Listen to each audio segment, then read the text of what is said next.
हरे कृष्णा। आप सभी का स्वागत है मेरे इस YouTube चैनल पे राधे राधे कृष्णा। आज का मेरा ये वीडियो है आने वाली इंदिरा एकादशी पर, जो 13 सितंबर को रविवार के दिन 2020 में आ रही है। क्यों ये एकादशी इतनी खास है, इंदिरा एकादशी, और जो ये पितृपक्ष में आती है, तो ये इसका खास महत्व क्या है इस एकादशी का, तो आपको ये सारी जानकारी मेरे इस वीडियो में मिल जाएगी। तो चलिए आइए सुनते हैं क्यों ये व्रत खास है। सब्सक्राइब करें मेरे चैनल को राधे राधे कृष्णा और बेल आइकॉन को टैप करें मेरा वीडियो सबसे पहले देखने के लिए। साथ ही लाइक कीजिए और शेयर कीजिए मेरे वीडियो को। अश्विन मास की कृष्ण पक्ष की एकादशी को इंदिरा एकादशी कहा जाता है। इस शुभ दिन भगवान विष्णु की पूजा की जाती है और व्रत किया जाता है। इस व्रत के करने से कई प्रकार के कष्ट दूर हो जाते हैं। क्यों खास है ये व्रत? पितृपक्ष की इस एकादशी इंदिरा एकादशी होने के कारण यह एकादशी पितरों को मुक्ति के लिए उत्तम मानी जाती है। पितृपक्ष में मनाई जाने वाली इस एकादशी से पितरों को मुक्ति मिलती है और उनकी आत्मा को शांति मिलती है। इस व्रत का महत्व क्या है?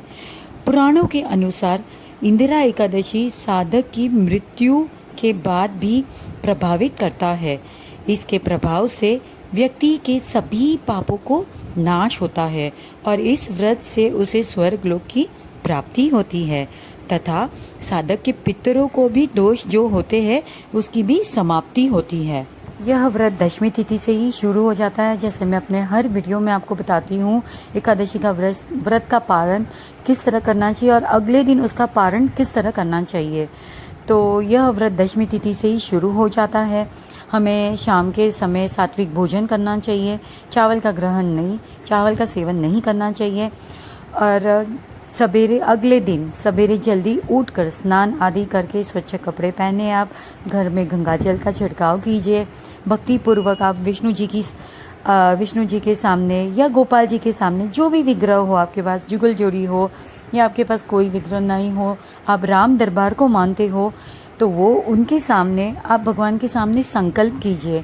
संकल्प करना मतलब आपको अपने हाथ में थोड़ा सा जल लेके आचमन करना है, संकल्प करना है कि हे प्रभु, आज मैं भक्ति पूर्वक ये आपका एकादशी का व्रत कर रही हूँ या कर रहा हूँ, इसे स्वीकार कीजिए। प्रभु मेरी सहायता कीजिए, हर हाल में मेरी सहायता कीजिए। इस व्रत को मैं श्रद्धा पूर्वक और भक्ति पूर्वक करूँगी। हे प्रभु, आपकी शरण में हूँ मैं, मेरी रक्षा कीजिए और सदा मेरे साथ रहिए। आप इस तरह से प्रभु के सामने संकल्प कीजिए और वो पानी उनके सामने आप छोड़ दीजिए, साइड में, मतलब प्रभु के बाजू में कहीं आप छोड़ दीजिए। तो इस प्रकार आपको संकल्प करके नियम पूर्वक शालिग्राम जी है, लड्डू गोपाल है, जो भी विग्रह है, उनको आप पंचामृत से स्नान करवाइए उस दिन। मैं आपको हमेशा बोलती हूँ जी, आप भले आप डेली नहीं स्नान करा सकते हो पंचामृत से, बट एकादशी वाले दिन आप ज़रूर पंचामृत से स्नान कराइए। लड्डू गोपाल की सुंदरता खिल के आ जाती है। फिर पंचामृत से स्नान कराने के बाद उनको पोशाक पहनाइए, सुंदर पोशाक पहनाइए।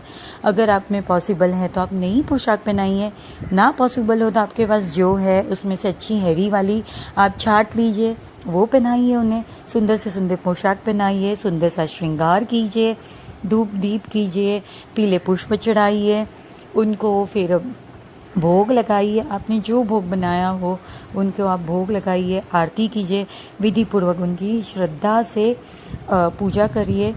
पितृपक्ष में जो आपके घर भोग बनता हो वो भी आपको प्रभु के सामने भोग लगाना है। फिर इस तरह से आपको विधि पूर्वक श्रद्धा से भोग लगाकर फिर आपको ब्राह्मणों को खिलाना है।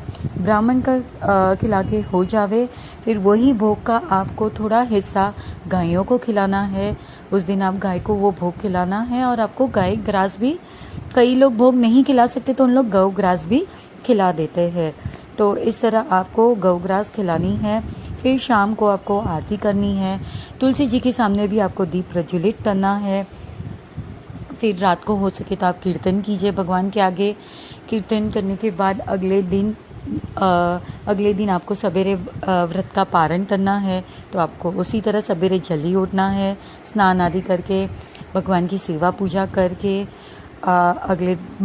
पूजा करने के बाद आरती करके आप भोग में लड्डू गोपाल हो, जो भी आपके विग्रह हो, उन्हें चावल का भोग जरूर से लगाइए। फिर आप ब्राह्मणों को अपने यथाशक्ति अनुसार आप कच्चा सीधा दीजिए या आप पका हुआ भी दे सकते हो। ब्राह्मणों को दान दक्षिणा देके खुश कीजिए। इस तरह यह पितरपक्ष की इंदिरा एकादशी करने से आपके पितरों को मोक्ष की और शांति प्रदान होती है। और इस एकादशी की कथा पढ़ने से और इसके सुनने मात्र से ही मनुष्य को निश्चय ही सब पापों से छूट जाते हैं और सब प्रकार के भोगों को भोग कर वह वैकुंठ को प्राप्त होता है। तो आइए इस अति पावन इस इंदिरा एकादशी का व्रत रखिए, जिससे न केवल हमारे स्वयं के बल्कि आपके पितरों को भी सभी दोष का नाश होता है। और इस दिन भगवान के अधिक से अधिक नाम लेने से, जब कीर्तन करने से हम भगवान के मधुर प्रेम भक्ति को प्राप्त कर सकते हैं। तो इस तरह आपको ये इंदिरा एकादशी का व्रत करना है। उम्मीद करती हूँ आप सभी को मेरा ये वीडियो बहुत पसंद आया होगा। तो धन्यवाद। राधे राधे। हरे कृष्णा।